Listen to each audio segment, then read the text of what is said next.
Folks, what's going on? Armen Hammer here. The following is an interview that I did with Kari Pearce. Kari Pearce is very, very consistent at the CrossFit Games, always just this much away from a podium finish, and she is poised to be one of the most consistent CrossFit Games athletes of all time, and now she has an opportunity to actually make it onto the podium, making it into the final five for the 2020 CrossFit Games. Huge deal, very impressive. We talked about a bunch of different things from her long season, because she didn't really take an off season after the 2019 CrossFit Games, where guess what? She finished just outside of the podium there. And now, after qualifying for the 2020 Games last October through the Open, she's finally getting a chance to compete in person at the Games. And honestly, it is very, very great to get a chance to talk to her. She's got an interesting perspective on things from a history of her competition background in gymnastics and her experience as a veteran here at the CrossFit Games. I mean, there's a whole lot of very cool information there. So check it out, enjoy it. I'll see you very, very soon. Take care. But first, today's interview is brought to you by Caffeine and Kilos. You guys love caffeine. You guys love kilos. Do you love caffeine and kilos? Because if not, you absolutely should. They have some great products, from coffee and coffee accessories to lifestyle brand goodies like sweet t-shirts and other accoutrements to your exercise philosophy and exercise enjoyment. You guys are going to love it. Caffeineandkilos.com is where you can find all the good stuff. Thank you very much. Let's get to it. Kari, first off, congratulations on making it to the final five. I mean, this is huge. I mean, this is like big opportunities for everybody involved here, right? Thank you so much. And yeah, it really is. It's crazy, especially since I was the fifth place finisher, and it's this year, especially just how big of a difference it is from sixth to fifth place. Yeah. I mean, the competition, God, I mean, where do we even start? 2020 has been such a strange competition year, and it's been so long and difficult. You know, it was almost 11 months ago that the Open started. So this has been the longest season. And, you know, did you even take an extended off season after the 2019 Games? No, I didn't, mainly because we knew that the Open was coming soon. So I got 1 week of complete rest, and then I did a week of just a little bit here and there, like jumping into classes and stuff. And then after those 2 weeks, it was back to normal, because me and my coach were like, well, the Open is going to be here soon. And we knew that if I wanted to qualify to the Games, that as soon as I could, then you qualify through the Open. So I want to make sure that I was on my fitness for the Open. So you've basically had like a 17-month season. Like there's been no time off since sometime in 2018. Yeah, no, there really wasn't. And I was like, it's crazy that this ended up being like the longest season, because it started sooner and now it's ending later. I was like, you couldn't have predicted that would happen. Like you said, like 17 months of hard, intense training. Yeah, that's wild. So, you know, you've had your ticket to the Games the entire year. You've basically been like eyes on the prize for 11 months at this point, you know, and obviously the sanctional season was going to be an opportunity for you to step out and do some in-person competitions, but that got cut short in February, right? So did you get a chance to really sort of like wet your whistle and get some in-person comps in before it all shut down? Or did you just have to wait until the Games kicked off? So luckily I did Wodapalooza, which I think was either the last or second to last sanctional that actually got to happen. And that was at the end of February. Then I took a nice trip to Puerto Rico, which was amazing. And then I came back though, and I was training to get ready for West Coast Classic, when about a week before they called it off. I think it was like 2 days or 3 days before I was supposed to leave and fly out to California. Matt O'Keefe reached out and he's like, it's not going to happen. Like, this is getting a lot worse very quickly.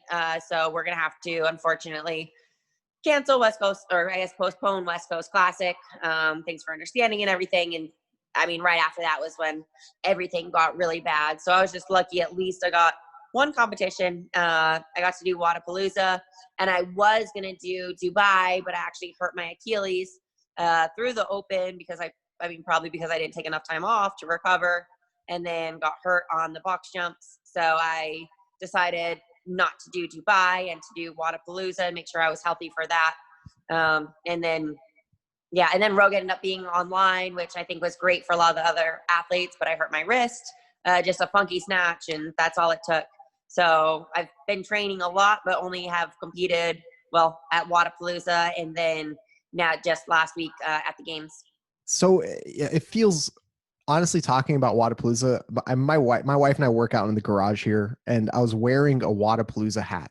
And she was like, was that from 2 years ago? It's like, no, that was February. That was earlier this year. It feels like a lifetime. It Really does. It's like a different world thinking about being there with, 10, 15, 20,000 people all in one place.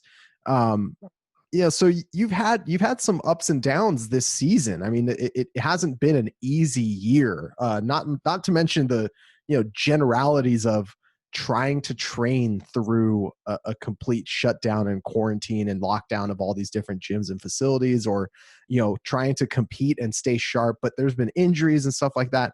What has been your process for, grounding yourself or finding some sort of balance so that when the time does come, for example, last weekend to compete at the games, you're like fresh and ready and sharp physically and mentally?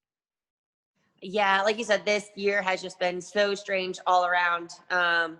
But as far as the question you asked, I'm just thankful that I have an amazing coach. And he, guided me through the wrist injury and everything, especially because I was like the day before, or it might have been 2 days before Rogue, I was like doing some snatches, and I like the empty barbell. I was like, okay, this is okay. Through 65, I was like, oh, I kind of feel my wrist. And then I got to 95 and I was like, I can't really like extend my arm. And Justin's like, yeah, we're not competing. And I was like, but like, at the time, like, you didn't know if the games were going to happen of any sort, because at first they didn't want to do it online. They wanted to do it in person. You're like, I don't know if that's going to happen. And I was like, this like might be my only opportunity to compete this year. And I was like, I want to do it. And he's like, it's not going to be smart though. Like, especially because it was just a couple weeks into the injury, and he's like, wrists are stubborn. Like, you need to take some time off. Anything with your wrist. So I guess luckily and fortunately for me, like, I needed to work on my leg strength and work on running and biking. And so there was a lot of things that I needed to work on to be the fittest that I could be for, potentially competing at the games. So even with the wrist injury, at least I could squat a lot, I could run and work those things. I'm like, okay, well, if the games happens, whenever it happens, I'll be fit and I'll be ready. And they never called off the games. So at least, like, I think that just kept me motivated. Like, okay, well, they're going to happen. They're going to happen. They haven't called them off. And at the same time, too, like, I love training. I always have, like, even when I was a gymnast, I liked competing, but I love the process. And so I think that's definitely a big plus in these crazy times. Like, it's hard for you to get motivated and compete, like, if you don't know what's coming. Like, for West Coast Classic, after that didn't happen, I will say, like, I lost motivation for a little bit, and I'm like, okay, well, that's not going to happen. Like, Rogue is probably not going to happen. Who knows with the games? Like, you don't know how long it's going to be. And then when they like move the Olympics to the following year, you're like, shoot, I might not end up competing. So there was like a little down. And then, I've realized how much I do love the process and what I do. And I think that kind of helped me get remotivated and want to train hard again. How many pints of Ben Jerry's is that? Is that like down? Is that week is just 3 pints a day, just trying to make yourself feel better about how ridiculous? Right. You're like, I don't want to work out. I just want to sit here and eat ice cream and eat pizza and whatever. So yeah, you're like, the last time I took a week off was 1.5 years ago. My body was like, I need rest. I need rest. Well, go ahead. Oh no, as you say, I think that's like part of the hardest part of this season is like, I was talking to like friends and family and stuff, and they're like, how you feeling? I was like, good. I'm just ready to go. Like, it's been a long year, like, due to COVID and everything going on. And then due to the season starting in October, I'm like, at the end of July, I'm like, I'm ready to go. I'm just ready to compete. And it's like, no, now you're going to be like maybe mid-August. Oh, never mind. Oh, middle of September. You're like, that's like a month and a half after my body is normally peaking. And you see like all these notifications on Instagram and from everybody like, oh, a year ago you were competing at the games. I'm like, okay, and now I still have another month and a half of training Yeah. to do to get to the games. And it's just like, my body is like getting tired. My mind is just ready to go. So I think that's definitely been like a hard part of the season, but thankfully we did have something to continue to train for and continue to work for. Yeah, absolutely. And I mean, you're at this point, I mean, knocking on the door of basically being the best American female CrossFitter that's ever lived. I mean, you've been super consistent, always just like right there for that podium finish, right there every single year, right I there. know. And this year it's like it's closer than it's ever been, basically. You know, reset buttons being hit, you guys are getting together live in October. But you know, before we jump out to there, I definitely want to talk about the stage one, because the process leading to the games format that we got this year was very strange. I mean, they never outright canceled it, like you said, but they postponed it a couple of times.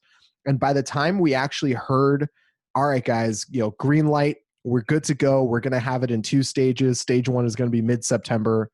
At that point, I mean, that was maybe a month before the games actually happened. Like that was like late August that they were talking about that. And so there was this process of communication with you guys as the athletes about trying to figure out, you know, what do you have and how do we accommodate your schedules. When that started occurring, when that communication opened up and you were actually hearing about, okay, well, there's going to be a competition, it's going to look kind of like this, was that a moment where you're like, finally, like, open the floodgates, I'm ready to do this?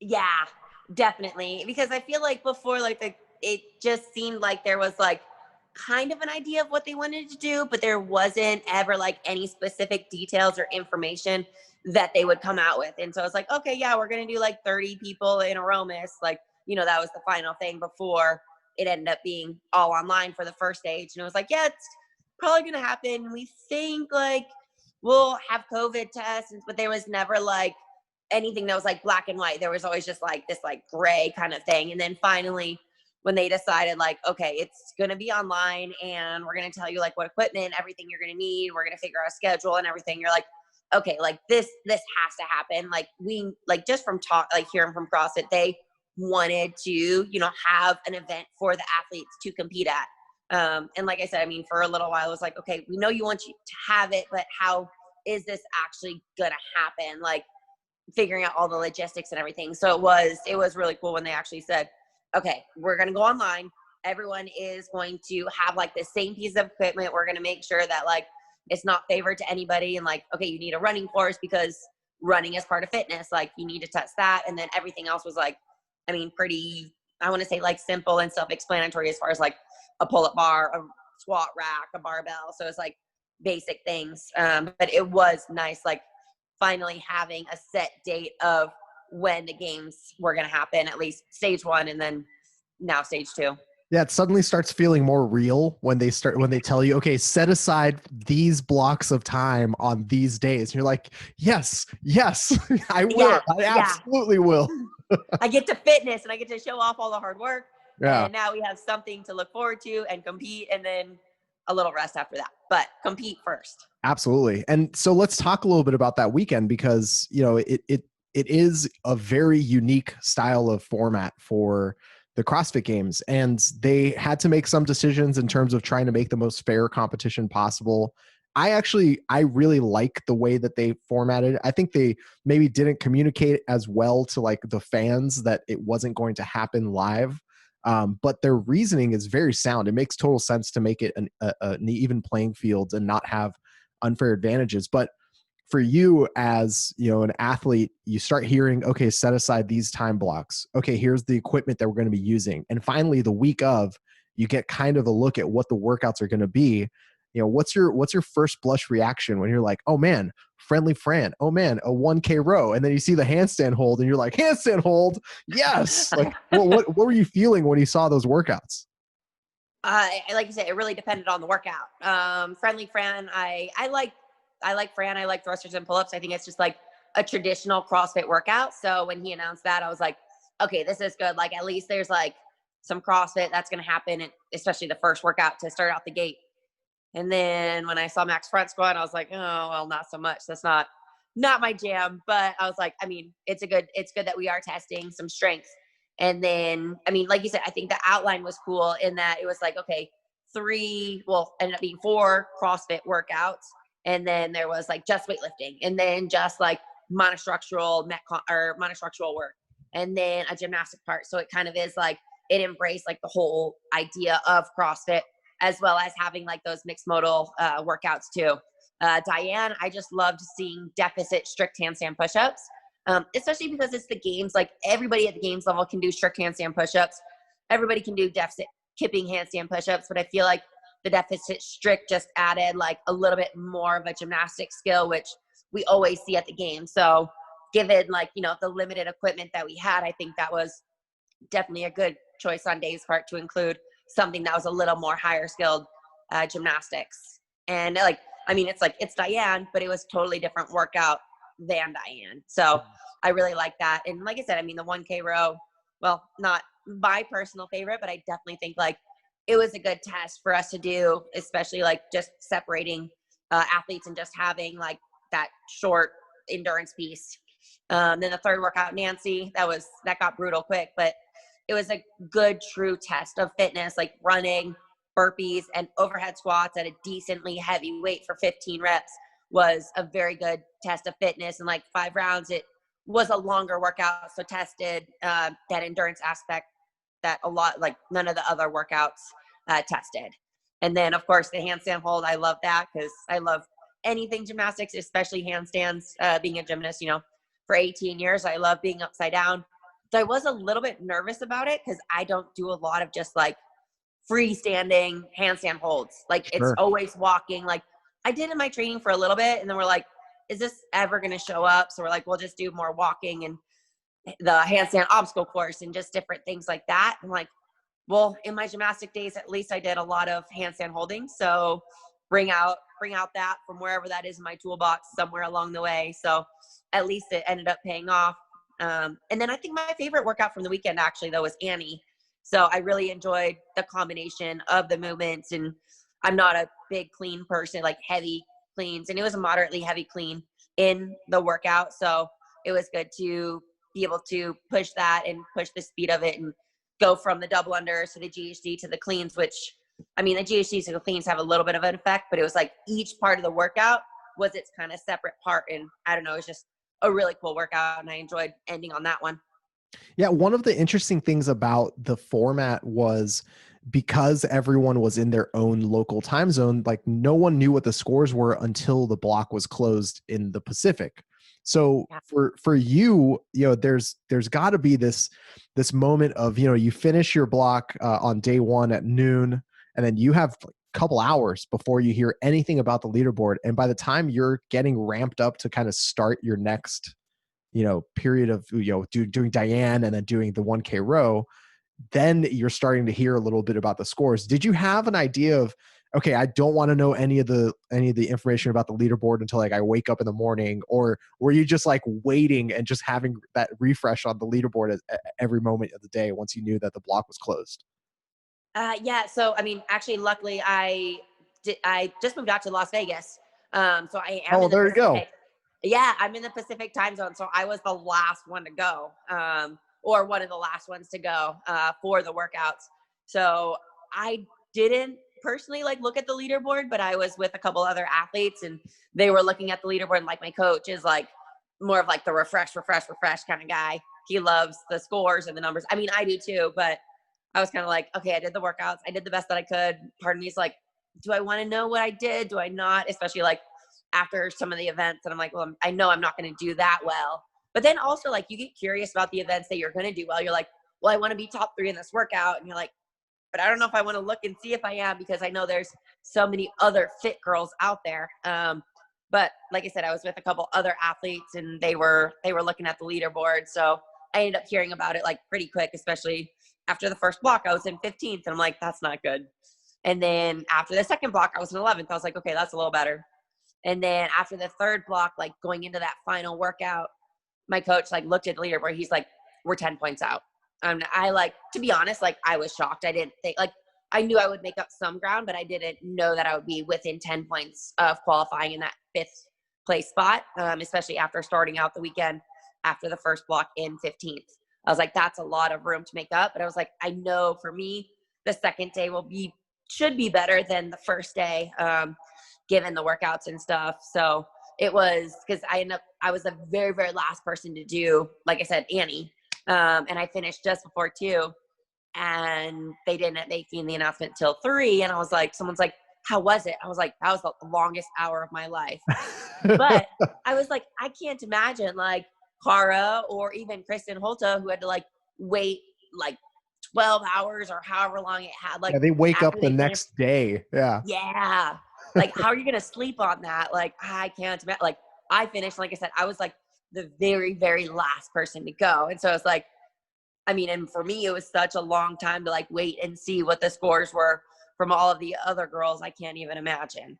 But Yeah, I would love to talk a little bit more specifically about that moment before that last block and workout started, because like you said, you started off with kind of like let's call it an unconventional Kari Pearce set of performances, putting you in 15th. Like 15th, yeah. like, oh my God, it's really good. 15th at the CrossFit Games, but like not Kari Pearce good. You know what I mean? So you started off kind of in a hole, and you were able to work yourself up right before that last workout starts. Like you find out you're 10 points out.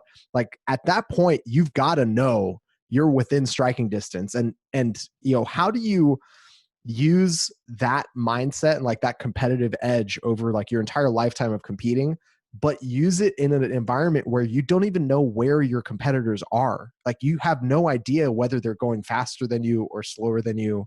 How do you kind of like get yourself into that place? Yeah, and it's definitely hard. And it's definitely, yeah, a very, very weird place to be, because you're like thinking about the workout and like, I mean, I didn't even know like who I knew Kristen was in 5th place going in. I didn't know where anybody else was as far as like the other athletes. And I'm like, I know she's going to be really good at this workout, and I know she's going to go hard because, she knows what's at stake. And I mean, talking to my coach before, like, it's funny, like he was standing like right next to the GHD with his arm on, and he goes, it's just another workout. And like in my mind, I'm like, easy for you to say, like, this is the difference of me being like top 5 and going to the next stage, or being fit or 6th or 7th and sitting at home, And I mean, I know he said that like he wanted to calm me down because, like, if you get over anxious and over stressed about it, you're going to end up making stupid mistakes or going out too fast and then dying. And so it's like, okay, it's just another workout. You've already done thousands of these. Like it's one more. Obviously, the stakes are a little bit higher, but you can't think about that in the time like that you're about to do the workout. It's like, okay, just just focus on each movement. The double unders makes you relaxed. You're trying to breathe. Obviously, you want to go unbroken because that's going to save you time. But then you go to the GHDs, and it's like, okay, you need to play your game, like go as fast as you feel comfortable with. But no, you have to get off and go right into the clean. So I think just going into that final workout, like I didn't know what my competitors were doing, but I knew what I had to do. And as long as I gave my best in the workout, then I mean, that's honestly all you could ask for. Obviously in the back of my mind, I'm like, I really hope this is good enough for 5th. I hope this is good enough for 5th. And I mean, I tripped once in the double unders in the set of 40. And other than that, like my performance was flawless. I was like, I couldn't have done any better. So whatever ends up happening, I left it all out on the table, and I just have to accept that. Yeah, I think there's a big lesson there. That I think the idea of focusing on it could almost be like myopic. It could almost be like too focused on small details. But at some point, it really turns into like, how are you executing small details, right? It's like, are you saving your hips and your lower back on the GHD, or are you wrecking yourself by not relying on your legs as much as you should be? Or are like, there's little decisions that are made on every single rep that end up being the difference between, a second here, a second there, especially in a 10-minute workout, that, makes that 2-point difference that is, being 5th or being 6th. And I like the idea of sort of like, all right, well, I just have to execute, just stay relaxed here, get these reps through here. So you've made it to the final 5, and there's going to be, I feel like there's never going to be anything like this again. I think this is the first time, and it's probably going to be the last time it's ever going to be like this, is this idea that like everybody's eyes and attention are going to be focused on these 10 athletes, which is so cool. I mean, Yeah. I talked about that when they first announced that they were going to cut to 5. The opportunity there for the athletes that enter that group is massive. It's just, you're going to have undivided attention of every CrossFit fan on you the entirety of, and like, don't get nervous, you know what I mean? But like, everyone's going to be watching. Everyone's going to be No excited. pressure. No pressure. But you know, there's also kind of the logistical thing of handling. It's 2 weeks from now. I mean, we're not talking about a lot of time between now and the start of this event. How do you sort of recover, ramp down, and then peak back up? Or are you just trying to like bull rush your way through this thing and survive for another few weeks? Well, as I said earlier, that's why I'm so thankful to have a coach, because he's the one that like is in charge of how we ramp down, ramp back up, take the deloads, the taper weeks, all that kind of stuff. So I did take about a week off after stage 1 just to let my body rest, recover, get ready to hit this next block of training intensely, and just, you know, prepare my body for what is ahead, because it's going to be very intense. Like, we haven't heard exact details. Like, they say the 19th to the 25th, like, are we going to be going? Are we going to get rest days? Like, we don't know. So luckily, like, my coach is like, okay, take this week off. And then he writes all of my programming, the Metcons and everything. So, I mean, I have a feeling we're kind of ramp up just to get my body, you know, used to being attacked for weeks on end, so that I can just get that volume in, so my body won't be in shock when I get out there to compete. It'll know, like, doing a couple Metcons a day, doing some running, and just, I don't know, whatever may end up coming up. And then we'll take a little taper a few days before, and then showtime. Are you do you feel like a little bit of extra pressure, or do you feel a little bit of extra relief that, you know, like, it's almost guaranteed that an American woman makes it on the podium this year for the first time since 2014? Like, are you feeling relieved that that's finally going to happen, or like pressure that you get the opportunity to make that happen for yourself? Like, what is that? Does that even factor into your mind at all? I mean, I think, like, just because I've been 5th place twice at the games. I've been 6th place once.